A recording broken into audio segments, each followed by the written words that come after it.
What's going on, gamers and gamettes and everybody in between? It's your boy Xavier Marks, and today you are watching X Marks the Spot. And without further ado, we need to talk about the PS4 Pro and the looming release of the Xbox One Scorpio.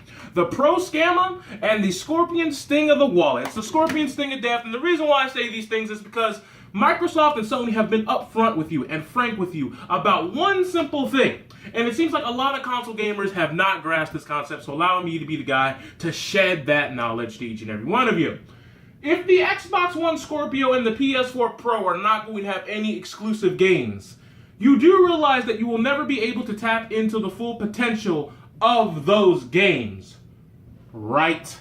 The reason why I say this is the simple fact that if it's going to run on an original PS4, and it's going to run on an original Xbox One, they are not going to be making games that are going to be pushing the newer versions or the mid-step upgrades to their limit, because they still have to run on their predecessors at least the proper frame rates. So the games will be optimized for the little ones, while the mid-step upgrades to Scorpio and the Pro might have some bells and whistles such as 4K graphics and things of that nature, but it will not improve the game. It'll improve how it looks. However, at this point, why aren't you just buying these games on PC, especially these multi-platform games where you have that option?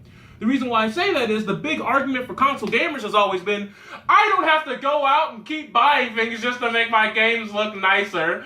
I don't have to keep going out and buying these peripherals. Our games are now going to be on 4K with the PS4 Pro and the Xbox One Scorpio, even though we really haven't seen any conceptual, concrete proof of that, due to the simple fact that we've seen Microsoft and Sony go back on their word a plethora of time. Free internet's here to stay. Shout outs to Sony. You know, you paying that $50 now, especially since they increased the price of the yearly subscription. I think it's $60 now.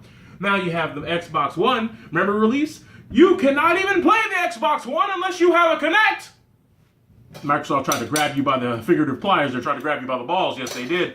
But they realized they messed up. They let you go. And now you can buy Kinectless Xbox Ones. So I've heard word of mouth from these companies. I've heard word of mouth from these two console manufacturers over and over and over and over again. And they've continuously found ways to drop the ball in ways that I didn't even know you could invent ways to drop the ball like they've been doing as of late. However, even moving all of that aside, at least they're not the Wii fucking U.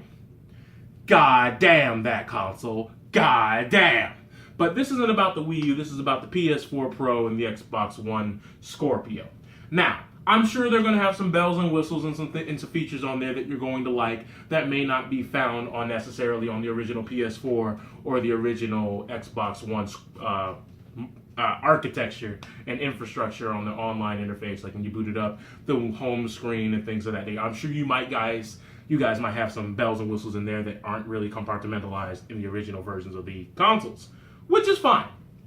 But they're not going to make your games go the extra mile, because if they did, that means that the Xbox One Scorpio version of a game and the Xbox One vanilla version of the game would be incompatible. They'd be too different. They wouldn't be able to run or coexist in the same ecosystem, which is the last thing that the Xbox One or the PS4 is going to want, given all the inefficiencies that they've had over the past couple of years since their initial release.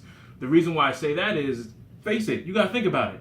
There are console makers who have tried to do this mid-step upgrade thing and have exclusives for one while still having exclusives for another. The last company that did this over and over and over and over again, you may have heard of them before. They're known as Sega, and their console game, what happened?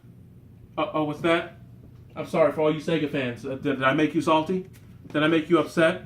Did I just start pouring it like salt on the wound? Is that what I did? Because if that's what I did, my sincerest apologies of making you having to relive those PTSD flashbacks. But it's the truth. And Microsoft and Sony are not going to make that same mistake. They know better. So they're going to keep the infrastructure pretty holistic and keep everything in tune with each other. Otherwise, you're going to end up with that problem where people are going to be like, but the Xbox One Scorpio has a different version of the game, and I want to play that version of the game because that version of the game is great. As we've seen with the Xbox 360 and the Xbox One, and in some cases with the PS3 and the PS4, The PS3 version of a game that was made for the PS4 is complete bare bones ass garbage, gobbledygook, looks like shit, treated as an afterthought, in some cases doesn't even get all the DLC, just completely in the fucking barren wastelands of the gaming realm. As we've also seen with, many other predecessors. Like, for example, you guys have seen games that have come out on, let's say, the GameCube, but it also came out on the Wii. But the Wii version looked infinitely better, even though the Wii was one of the most highly valued and highly accepted and most sold console of all time. You've seen games that may have come out on the PS1 that also released on the PS2, and the PS2 version was infinitely better. These consoles have only been out for, 2.5, maybe 3 years at the most. And if they already dead to rights these consoles, who the fuck's to say that the Xbox Scorpio won't turn into the Xbox Tyrannus, and the PS4 Pro won't turn into the PS4 God? Like, who's to say that won't happen in another 2 to 3 years? Then you're in the same boat that you criticize the PC players about, when the PC players were never really in that boat to begin with. Console gamers, you gotta watch yourself. You are on a slippery ass slope. You are on thin motherfucking ice. You have got to make sure that this doesn't turn into ketchup and hot sauce coming out of your anus. You don't want that shit. You don't want to be in Hell's Kitchen. You don't want Gordon Ramsay coming up to you and calling you an idiot sandwich. Trust me, baby, that's not what you want.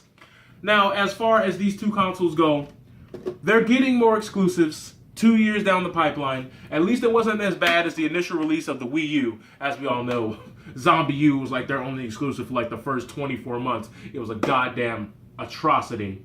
But even pushing past that, you gotta remember one key element when it comes to these games that are coming out for the PS4 and for the Xbox One. We've heard a lot of things coming out of the mouth of these developers. We've heard a lot of things coming out of the mouths of these companies, these manufacturers, etc., so on and so forth, that they can do blank, they can do blank, they can do blank. And when you really believe them and you really get behind them, every now and then you get that crown jewel. But as of late, you also get Mighty Number 9, No Man's Sky, etc., and so on and so forth. I can go on down the list. I could put a huge entire list on the screen right now if I wanted to, but you guys know exactly what I mean. These devs ain't loyal. None of this shit's loyal at this point. So watch yourselves. That's all I'm saying. Be smart. Do the research. Get on the ball. Brock boys. We out.